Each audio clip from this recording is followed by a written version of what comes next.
को लेकर जिस तरह का अंदेशा जता रहे थे, अब वो डर सच होने जैसा लगने लगा।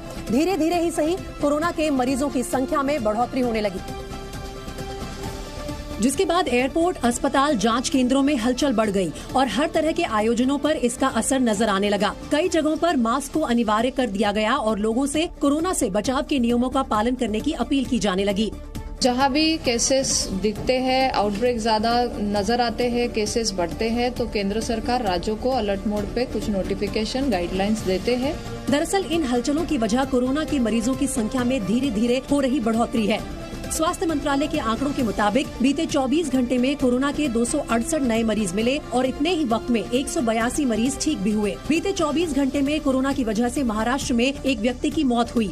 एक दिन पहले 24 घंटे में कोरोना के 188 नए मरीज मिले थे, यानी 24 घंटे में कोरोना के मरीजों की संख्या में 80 की बढ़ोतरी हुई। जाहिर है ऐसा बीते कई महीनों से नहीं हुआ जब 24 घंटे के भीतर कोरोना के 80 नए मरीज मिले हों।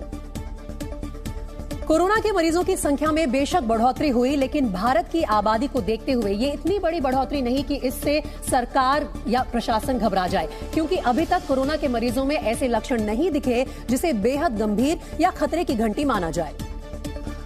क्योंकि लक्षणों के अलावा इन्हीं आंकड़ों में ऐसे तथ्य भी छिपे हैं जिनकी वजह से राहत महसूस की जा सकती है। केंद्रीय स्वास्थ्य मंत्रालय के मुताबिक भारत में इस वक्त कोरोना के एक्टिव मरीजों की संख्या 3,552 है, जो महज 0.01% है, जबकि कोरोना से ठीक होने वालों की दर यानी रिकवरी रेट 98.8% है। डेली पॉजिटिविटी रेट महज 0.11% है, तो साप्ताहिक पॉजिटिविटी रेट 0.17% है। कोरोना पर नजर बनाए रखने के लिए बीते 24 घंटे में देश भर में 2,36,919 टेस्ट किए गए। देश में कोरोना महामारी न फैले उसको लिए सतर्कता बरतना हमने चालू कर दिया है। स्वास्थ्य मंत्रालय के आंकड़े बताते हैं कि इस वक्त कोरोना को लेकर घबराने की जरूरत नहीं है, लेकिन ये आंकड़े ये भी कहते हैं कि अभी कोरोना मरा नहीं है, यानी कोरोना का वायरस भारत में भी जिंदा है। और अगर महामारी का ये वायरस जिंदा है तो इसे लेकर ना तो आंखें बंद की जा सकती हैं और ना ही लापरवाही बरती जा सकती है। देश ही नहीं दुनिया भर के एक्सपर्ट्स इस मामले में एक मत दिखे।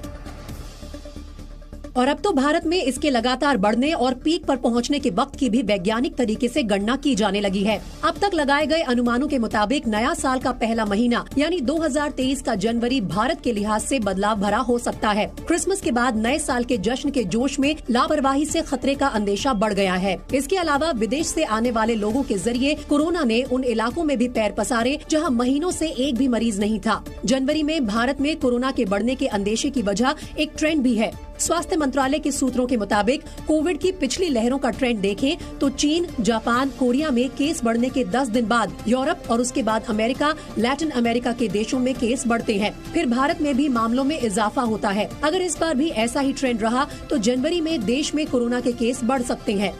हालांकि राहत की बात ये है कि भारत में नेचुरल इम्यूनिटी होने की वजह से अस्पताल में भर्ती होने की दर कम ही रहेगी। चीन, जापान के साथ अमेरिका और यूरोप के कुछ देशों में जिस तरह से कोविड के मामले तेजी से बढ़े हैं, उसे देखते हुए ही सरकार ने यहाँ से आने वाले यात्रियों के लिए कुछ दिशा निर्देश जारी किए थे।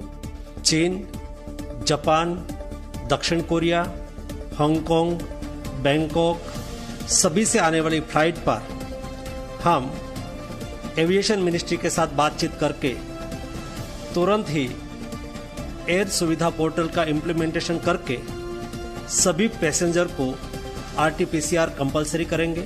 सरकार ने बीते कई दिनों से इसे अमल कराना शुरू कर दिया।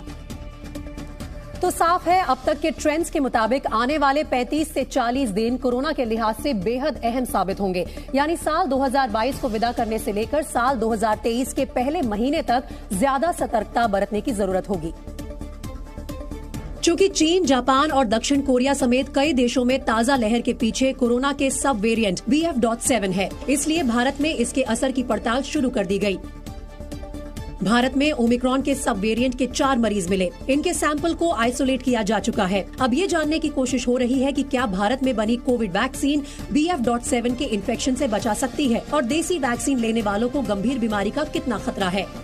हालांकि अब तक भारत में BF.7 की वजह से कोरोना के मरीजों की संख्या पर खास असर नहीं पड़ा, लेकिन इस नतीजे पर पहुंचने में अभी कुछ वक्त लगेगा।